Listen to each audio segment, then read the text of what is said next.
नमस्कार, अनादि टीवी देख रहे हैं आप। मैं हूं आपके साथ ऋषिका गुप्ता और महाकुंभ नगर से अनादि टीवी की लगातार कवरेज जारी है, महा कवरेज जारी है और बहुत ही सुंदर तस्वीरें महाकुंभ नगर से निकल कर आ रही है, जो आपको दिखा रहे हैं कि किस तरह से आज अमृत स्नान में श्रद्धालु आस्था की डुबकी लगाते नजर आ रहे हैं। बसंत पंचमी, मां सरस्वती का ये पर्व और मां सरस्वती की भक्ति के साथ ही आस्था की डुबकी लगाते श्रद्धालु आ रहे हैं, जिसकी ये 4 तस्वीरें आपको दिखा रहे हैं कि पहले किस तरह से नागा साधु आकर्षण का केंद्र बने। भव्य सवारी उनकी निकली, विशेष साज सज्जा के साथ, हाथ में गदा त्रिशूल शंख लिए हुए, शरीर पर भभूत लपेटे हुए। जब साधु संत वहां से निकले तो श्रद्धालु भी उनके आशीर्वाद के लिए वहां पर खड़े हुए थे।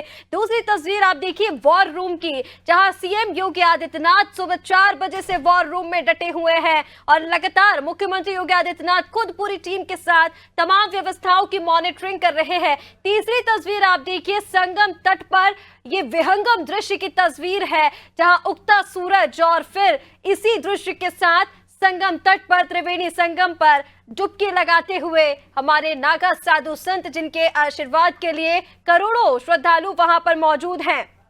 चौथी तस्वीर आप देखिए, जब साधु संत वहां पर पहुंचे श्रद्धालुओं के बीच में, तो किस तरह से पुष्प वर्षा हेलीकॉप्टर से उन पर की गई। ये बताता है कि कैसे हमारे सनातन का महासंगम इस वक्त त्रिवेणी घाट पर लगा हुआ है, त्रिवेणी संगम पर लगा हुआ है। और बहुत ही सुंदर तस्वीरें, बेहद खूबसूरत तस्वीरें और एक तरह से कहा जाए तो हृदय को प्रफुल्लित करने वाली ये तस्वीरें हैं जो महाकुंभ नगर से इस वक्त निकलकर सामने आ रही हैं। बसंत पंचमी पर आज आखिरी और अंतिम शाही स्नान या फिर अमृत स्नान जिसे हम कह रहे हैं, क्योंकि अब महाकुंभ का आज 22वां दिन है और सभी महाकुंभ का महत्व जानते ही हैं, इसीलिए आज अंतिम अमृत स्नान है।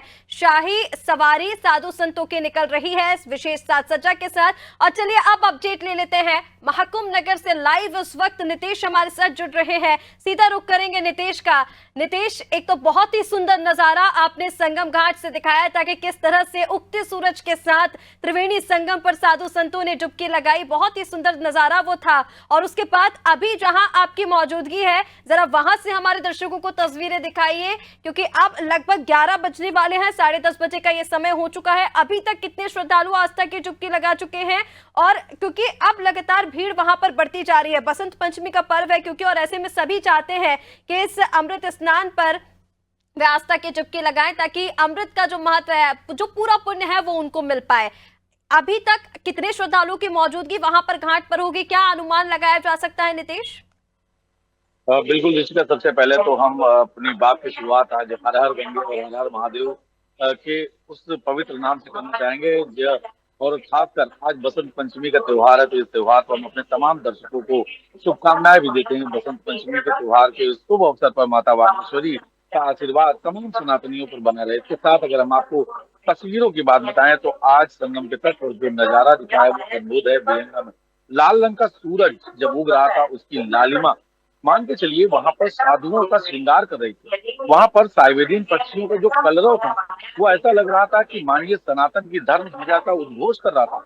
इसके बीच में जो भी वहां पर लोग पहुंचे थे वो निश्चित ही उस अमृत वेला का, उस समय का, उस ब्रह्म मुहूर्त का जो आशीर्वाद था, उस समय में त्रिवेणी के संगम में पहुंचकर आशीर्वाद कर रहे थे, आशीर्वाद प्राप्त कर रहे थे और इस पवित्र जल का आचमन कर रहे थे। निश्चित ही इन करोड़ों लोगों में महा सौभाग्यशाली है, उनकी गिनती इन करोड़ों लोगों में होती है, क्योंकि ऐसे दुर्लभ संयोग और ऐसे दुर्लभ समय पर महाकुंभ की त्रिवेणी पर पहुंचना, निश्चित ही जब तक आपको ईश्वर यहाँ के लिए नहीं आमंत्रित करेगा तब तक आप यहाँ नहीं पहुंच पाएंगे।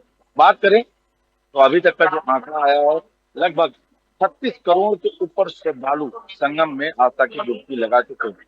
अगर बात करें यहाँ के विहंगम दृश्यों की, तो जो भी यहाँ पर दृश्य देखे गए, जैसा कि आप ऋषिका बता रही थी, ये रोमांचित कर देने वाला पल था।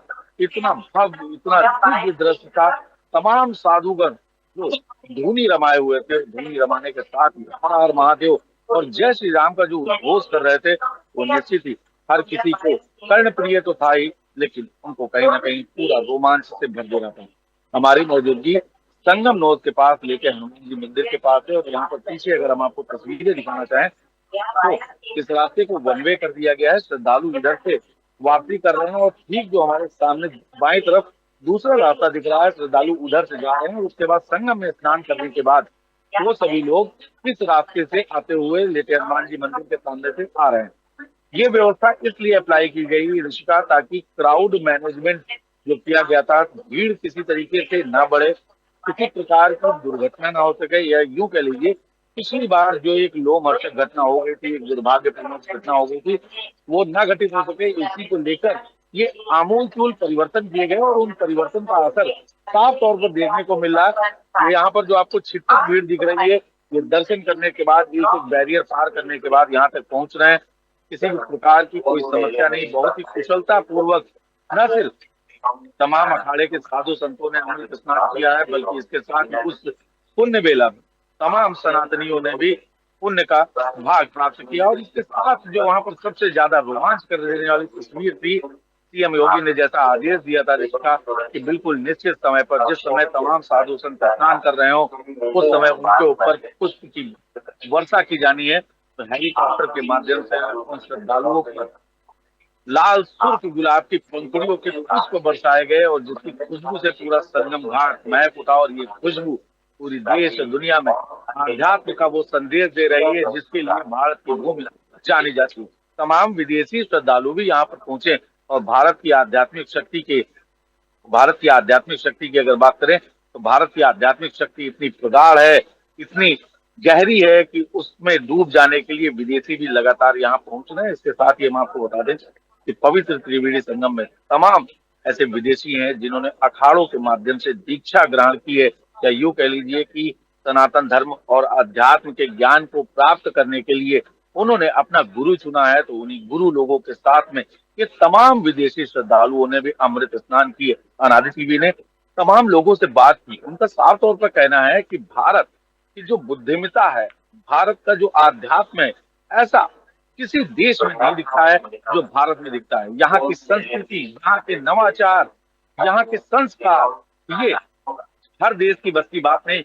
विविधता में एकता का देश पूरे विश्व में, दुनिया में एकमात्र है, और वो हमारा भारत है। और हम गर्व से कह सकते हैं कि हम वो भारतीय हैं जहाँ पर देवस्थली के साथ साथ तमाम ऐसे स्थान मौजूद हैं जो बताते हैं कि हमारी सनातन में जो हमारे देवी देवताओं का उल्लेख है, जो हमारे वेदों में उल्लेख है, वो यहाँ पर इन धरतियों पर साफ परिलक्षित होता है। फिर चाहे वो हरिद्वार हो, फिर चाहे वो नासिक हो, फिर चाहे केदारनाथ हो, बद्रीधाम हो, उज्जैन हो, महाकालेश्वर हो, ये तमाम जो धरा पर मौजूद चीजें दिखाई देती है, इनका उल्लेख हमारे ग्रंथों में, हमारे उपनिषदों में मिलता है, हमारे वेद में मिलता है।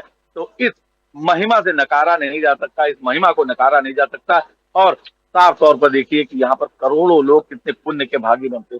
तस्वीरें ऋषिका ऐसी जिधर से साधु संत निकले जा रहे हैं। जैसा आपने कहा कि विविधता में एकता, और उसी विविधता में एकता की जो तस्वीरें हैं हम लगातार अपने दर्शकों तक पहुंचा रहे हैं कि कितना सुंदर और अद्भुत नजारा है वहां पर। लेकिन महाकुंभ की इन सुंदर तस्वीरों के बीच किन्नर अखाड़ा भी काफी ज्यादा विवादों में रहा। किन्नर अखाड़े की महामंडलेश्वर लक्ष्मी नारायण त्रिपाठी ने विवादों के बीच शाही स्नान किया। ये तस्वीरें आप देखिए लक्ष्मी नारायण त्रिपाठी की, जहां विवादों के बीच शाही स्नान किया। और इसी के साथ बॉलीवुड अभिनेत्री ममता कुलकर्णी के महामंडलेश्वर पद पर आसीन होने के बाद लक्ष्मी नारायण त्रिपाठी पर लगातार सवाल भी खड़े हो रहे थे। सबसे बड़ी बात यहां पर यह रही कि लक्ष्मी नारायण त्रिपाठी को हाल फिलहाल में अजय दास द्वारा मीडिया को जानकारी देते हुए अखिल भारतीय किन्नर अखाड़ा से बाहर कर दिया गया था। हालांकि अखिल भारतीय अखाड़ा परिषद के अध्यक्ष रविंद्र पुरी ने विवादों के बीच लक्ष्मी नारायण त्रिपाठी, महामंडलेश्वर लक्ष्मी नारायण त्रिपाठी का समर्थन करते हुए कहा था कि अजय दास नहीं निर्धारित करेंगे कि कौन कहां रहेगा। लक्ष्मी नारायण त्रिपाठी की ओर से ये बड़ा बयान, बड़ी टिप्पणी की गई थी कि कौन कहां रहेगा, ये रविंद्र पुरी जो हैं वो अजय दास जो हैं वो निर्धारित नहीं करेंगे। हालांकि इसको लेकर काफी ज्यादा टिप्पणी और काफी ज्यादा विवाद देखने को मिला था। चलिए इसी पर अपडेट लेंगे। हमारे साथ नितेश लगातार बने हुए हैं लाइव महाकुंभ नगर से। नितेश, सीधा आपके पास आते हुए देखिए काफी ज्यादा विवाद रहा, चाहे वो लक्ष्मी नारायण त्रिपाठी हो, ममता कुलकर्णी हो। पहले दोनों ने उस पद को ग्रहण किया, उसके बाद उस पद से उन्हें निष्कासित कर दिया गया, उसके बाद भी काफी चर्चाएं रही। उस विवाद को लेकर भी अपडेट दीजिए ना। और अब लक्ष्मी नारायण त्रिपाठी की ओर से ये कहा गया कि अजय दास ये निर्धारित नहीं करेंगे कि कौन कहां रहेगा। नितेश, बिल्कुल, देखिए ये एक्सक्लूसिव तस्वीरें जो अनादि टीवी पर आप देख रहे हैं, जिसमें किन्नर अखाड़े की महामंडलेश्वर लक्ष्मी नारायण त्रिपाठी अमृत स्नान के लिए जा रही हैं और इसी के बीच में जो इन्होंने अमृत स्नान किया है विवादों के बीच में रहा। बॉलीवुड अभिनेत्री ममता कुलकर्णी का पट्टा अभिषेक कराए जाने और उनको महामंडलेश्वर की पदवी दिए जाने के बाद से लगातार तमाम साधु संतों के निशाने पर आ गई थी लक्ष्मी त्रिपाठी, लेकिन उसके बाद जो कुछ ये विवाद काफी गहराता चला गया और इसी के बीच में जो संस्थापक माने जाते हैं, कहे जाते हैं, अजय दास, उन्होंने मीडिया को एक जानकारी दी और उसमें उन्होंने स्पष्ट किया कि जिस प्रकार से इन्होंने ममता कुलकर्णी को महामंडलेश्वर बनाया है, इस कारण से इन्हें निष्कासित किया जाता। हालांकि अब ये विवाद और गहराता चला गया और इसी के बीच में एंट्री होती है इस पूरे मामले में अखाड़ा परिषद के अध्यक्ष महंत रविंद्रपुरी की, और रविंद्रपुरी यह स्थिति साफ कर देते हैं कि आखिर अजय दास कौन होते हैं किसी को निकालने वाले। लेकिन ये विवाद काफी ज्यादा गहराता गया, लेकिन इन्हीं के बीच में, इन्हीं विवादों के बीच में ममता कुलकर्णी को भले उस अखाड़े से बाहर का रास्ता दिखा दिया गया हो, लेकिन ये जो तस्वीरें आप देख रहे हैं, तस्वीरों से साफ पता चल रहा है कि इस अमृत स्नान में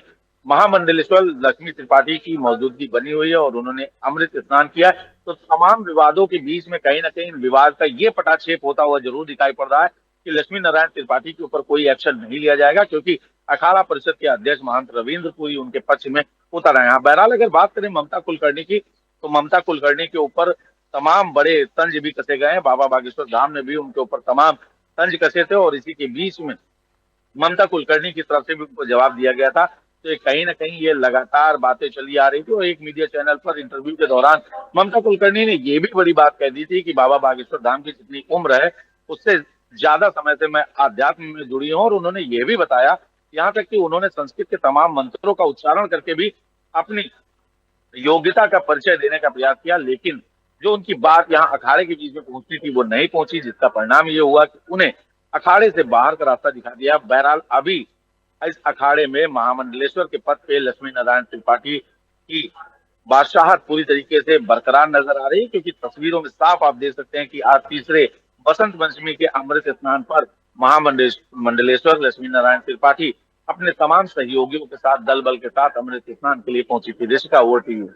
बिल्कुल नीतीश, जिस तरह से आपने जानकारी दी, देखिए लगातार इसको लेकर हम भी अपने दर्शकों तक अपडेट्स पहुंचा रहे हैं कि क्या कुछ विवाद था। और अब क्योंकि लक्ष्मी नारायण त्रिपाठी की ओर से ये कहा गया है कि अजय दास निर्धारित नहीं करेंगे कि कौन कहां रहेगा, इसको लेकर भी तमाम अपडेट्स पहुंचाते रहेंगे, क्योंकि जवाब निश्चित तौर पर इस पर आएगा ही नीतीश। लेकिन देखिए तस्वीरें हम अपने दर्शकों तक लगातार पहुंचा रहे हैं और वो विहंगम दृश्य की तस्वीरें भी पहुंचाई जब उगते सूरज के साथ साधु संतों ने स्नान किया था, जैसे कि आपने अपने कैमरे में भी कैद किया था। तस्वीरें लगातार मिल रही हैं और सीएम योगी आदित्यनाथ क्योंकि खुद तमाम व्यवस्थाओं की मॉनिटरिंग कर रहे हैं। अभी वहां पर भीड़ को लेकर क्या कुछ स्थिति है? क्या श्रद्धालुओं की आमद और ज्यादा बढ़ती जा रही है? क्योंकि शाम तक ये सिलसिला मुझे लगता है लगातार जारी रहेगा नीतीश। ऐसे में भीड़ अगर और ज्यादा बढ़ती है तो क्या वहां पर इंतजाम किए गए हैं बाहर से जो श्रद्धालु आए हैं उनके लिए भी, और जो विदेशी श्रद्धालु वहां पर पहुंच रहे हैं उनके लिए भी? नीतीश, देखिए, सबसे पहले तो मैं बता दूं आपको कि विदेशी श्रद्धालु तो पहले ही प्रशासन के इस बात के और योगी आदित्यनाथ सरकार के कायल हो चुके हैं। जैसे इटली के आए एक गुट से हमने बात की थी तो उन्होंने साफ तौर पे ये बात कही और वो बहुत ज्यादा आश्चर्यचकित थे कि यहाँ पर इतनी भीड़ तक क्राउड मैनेजमेंट कैसे किया जा रहा है। निश्चित ही महाकुंभ नगर सनातनियों का जितनी बड़ी भीड़ यहाँ पर इकट्ठा हुई है, ये दुनिया की एकमात्र ऐसा स्थान है जहाँ पर इतने बड़े धार्मिक कार्यक्रम का आयोजन किया गया। जो आपने सवाल पूछा, उस सवाल पर जैसे कि हम आपको बता दें कि यहाँ पर कल शाम से ही भीड़ की आमद शुरू हो गई थी। इस पूरी भीड़ को लेकर जो विवाद सामने निकल कर आ रही थी, क्योंकि कल शाम से ही बसंत पंचमी की जो घड़ियां थी वो लग गई थी, जो पंचांग के अनुसार लग गई थी। इस कारण से लगातार श्रद्धालुओं का आगमन हो रहा था। अभी हालांकि यहाँ पर जो तमाम श्रद्धालु हैं, तस्वीरों में भी आप लगातार देख सकते हैं कि श्रद्धालुओं की आमद लगातार यहाँ पर दर्ज की जा रही है और पूरी इस व्यवस्था को लेकर अगर भीड़ बढ़ती है तो उसके लिए एक स्ट्रेटेजी अपनाई गई है। सबसे पहली बात तो आप देख रहे होंगे कि जिस रास्ते पर हम खड़े इतनी देर में आपको यहाँ पर एक भी वाहन नहीं दिखा होगा, तो इसका आज बहुत स्ट्रिक्टली अनुपालन सुनिश्चित कराया जा रहा है, जिसका परिणाम ये है कि कोई भी वाहन रास्ते पर चलता हुआ नहीं दिखाई पड़ रहा। और इसके साथ ही तस्वीरों में आप देख सकते हैं यहाँ पहले छोटी छोटी दुकानें लगी रहती थी, उनको भी बंद करवा दिया गया ताकि किसी प्रकार की भीड़ यहाँ पर न लगे। प्रशासन ने लोगों से अनुरोध किया है कि एक दिन के लिए दुकानें अपनी बंद कर ले ताकि भीड़ को किसी प्रकार से, श्रद्धालुओं को किसी प्रकार से समस्या ना हो। बैरिकेटिंग भी आप हमारे तस्वीरों में ठीक पीछे देख सकते होंगे कि बैरिकेटिंग भी किया गया है। अगर ज्यादा भीड़ बढ़ती है तो इस रास्ते पर भी आने और जाने वाले लोगों को अलग किया जाए। बहरहाल संगम और अन्य घाटों पर जाने वाले लोगों के लिए चाक चौबंद व्यवस्था की गई। इस पूरी व्यवस्था के पीछे की जो कहानी है ऋषिका, वो भी हम आपको बता दें कि मौनी अमावस्या के दिन जो एक दुखद घटना हुई थी, उसके बाद ये मास्टर प्लान लगाया गया। इसके साथ ही तमाम अधिकारियों की यहाँ पर ड्यूटी लगाई गई। सीएम योगी पल पल इस पूरे मामले की मॉनिटरिंग कर रहे हैं और ये मान के चलिए कि जिस समय ये स्नान ब्रह्म मुहूर्त का शुरू होना था, उस दौरान ही वो वॉर रूम में डटकर बैठ गए और पल पल की अपडेट अधिकारियों से लेते रहे और उनके साथ मौके पर यूपी डीजीपी प्रशांत और मुख्य सचिव और तमाम अधिकारी मौजूद रहे। जी बिल्कुल नीतीश, इस तरह से आपने जानकारी दी। लगातार मुख्यमंत्री योगी आदित्यनाथ सुबह 4 बजे से ही तमाम व्यवस्थाओं की मॉनिटरिंग कर रहे हैं और पल पल की खबर वो अधिकारियों से ले रहे हैं। फिलहाल तमाम तस्वीरें अब तक पहुंचाने के लिए बहुत शुक्रिया नीतीश आपका। तो ये तस्वीरें हम आपको लगातार दिखा रहे हैं कि किस तरह से महाकुंभ में श्रद्धालुओं का तांता लगा हुआ है। लगातार श्रद्धालुओं की आमद बढ़ती जा रही है और ऐसे में प्रशासन की बहुत ही बेहतर व्यवस्था है, क्योंकि लगातार श्रद्धालुओं की ओर से, खासकर विदेशी श्रद्धालुओं की ओर से तारीफ की जा रही है। चलिए पहले आपको सुनाते हैं कि श्रद्धालुओं ने व्यवस्थाओं को लेकर, महाकुंभ को लेकर और क्या कुछ कहा है। This is an absolutely incredible event. First time in the history of all humanity. So many people. First time in the history of the whole humanity. We have never been so many right here, right now. Mahasnan. Mahasnan hai. It's incredible. Incredible. From Slovenia. It's my second Mahakumbh. I've been in 2021 in Haridwar. I was blessed to do 4 Sakhi Snans. But this one is very special for me because it's my birthday today. And I always celebrate my birthday at the time I was born. I come from Slovenia, so it's 1:25 in the morning. So this was time here, 6:55 in the morning, and I came just to Sangam here at 6:50, just 5 minutes before my birthday. I enter and I celebrated my birthday. Dipping here, it's something I don't have words to explain. I'm just very grateful. तो विदेशी श्रद्धालुओं की तरफ से प्रशासन की तारीफ, CM Yogi Adityanath की तारीफ, और वहीं लगातार हम आपको अलग अलग तस्वीरें दिखा रहे हैं जो सिर्फ आपको हैरान ही नहीं कर रही है बल्कि अंदर से आपको एक खुशी भी दे रही है। जहां पर कहीं आपने देखा होगा कि जो श्रद्धालु है वो साधु संतों की चरण रज उठाते हुए नजर आ रहे हैं, तो कई बार श्रवण कुमार की तरह अपने माता पिता को पीठ पे लाद कर भी श्रद्धालु आते हुए नजर आए। और जो लोग महाकुंभ में स्नान करने के लिए आ रहे हैं उनको लेकर कुछ पंक्तियां किसी ने लिखी है, वो भी हम आपको बताना चाहेंगे। कोई अपने बच्चों को लेकर आया है, कोई अपने बच्चों को छोड़कर आए हैं, कोई माता पिता अपने बच्चों को साथ लेकर आए हैं, तो कोई अपने बच्चे माता पिता को लेकर आया है। ईश्वर से प्रेम का दूसरा नाम है कुंभ स्नान। सनातन किसी चिन्ह तक सीमित नहीं, ये नदियों की तरह है, ये हर एक को स्थान देता है, प्रेम करता है, जो अपवित्र है उसको पवित्र करता है। बोलने की हिम्मत नहीं, पर कुंभ बोलने की वो हिम्मत देता है।